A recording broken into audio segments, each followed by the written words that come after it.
Welcome to The Explainer. So today we're looking at a massive, jaw-dropping 22 million euro penalty that just got slapped on a fast fashion giant. And look, make no mistake, this isn't just a slap on the wrist or, the normal cost of doing business. It's a blaring, undeniable wake-up call to the entire e-commerce world.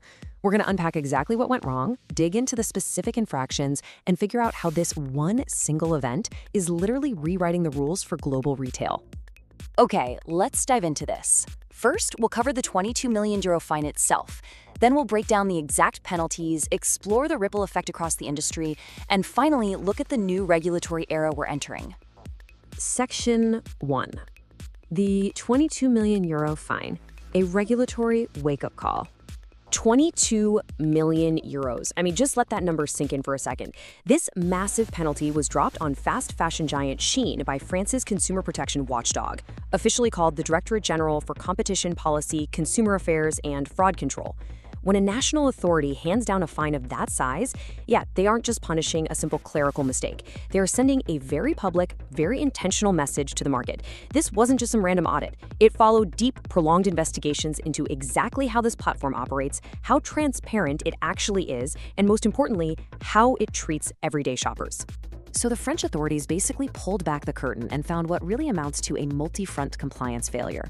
We're talking about missing mandatory information on basic order confirmations. We're talking about a failure to fully honor European consumer withdrawal rights, which, if you operate in Europe, is basically the sacred right for a consumer to easily return an item. And finally, they found a severe lack of environmental disclosures. Honestly, it was a perfect storm of regulatory misses. It's just an incredible look at how many different ways a platform has to get compliance right, and man, how costly it is when they get it wrong. Section 2. Breaking down the penalties. What exactly went wrong? Now, what's really interesting here is how the regulators split this up. They didn't just issue one blanket fine and call it a day. Nope, they carved it into two distinct, highly targeted penalties.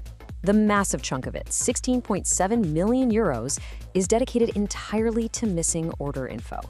Then there's a smaller, but obviously still highly significant chunk of 5.7 million euros specifically for the withdrawal issues and eco-disclosures. Let's zoom in on that staggering 16.7 million euro penalty. This was levied simply because basic, everyday digital receipts fell short. The investigations revealed that customer order confirmations were missing mandatory details, things like full pricing, clear seller identification, and reliable delivery information. Think about that for a second. Wait, 16.7 million just for missing delivery and seller info? Yes, absolutely.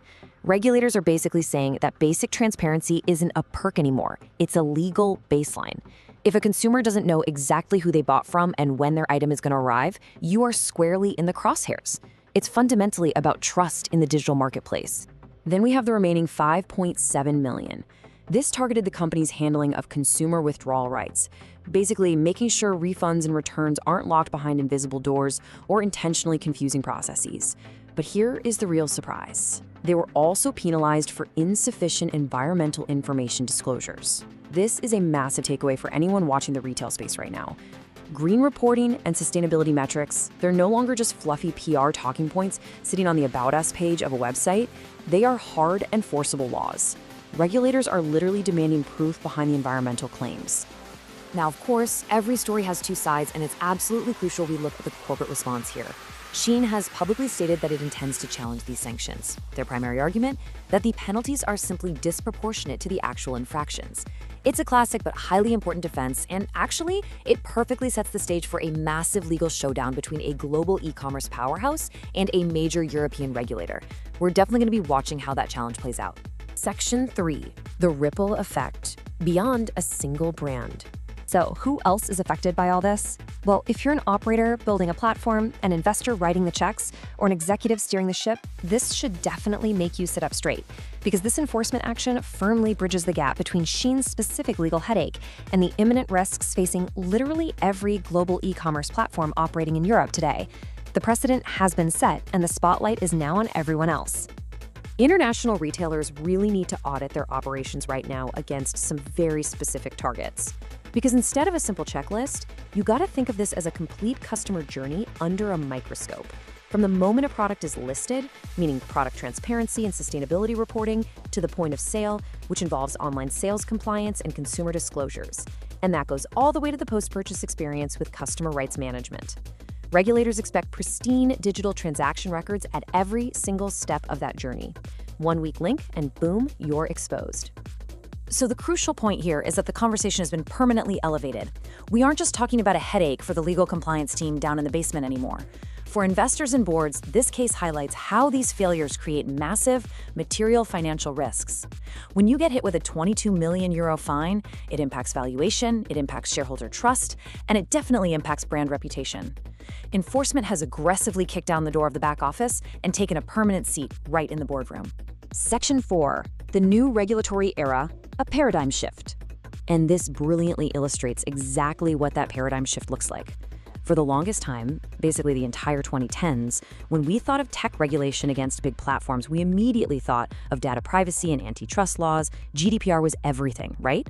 But the new focus? The new heavy hitters in town are consumer protection, eco-disclosures, and transaction transparency. Authorities are shifting their gaze from just protecting consumer data to protecting the actual consumer transaction and the environmental footprint of that transaction. The entire regulatory playbook has completely changed. Which leads us to a new reality for the modern executive. Compliance is now a strategic business issue. It's no longer just playing defense or ticking a few boxes.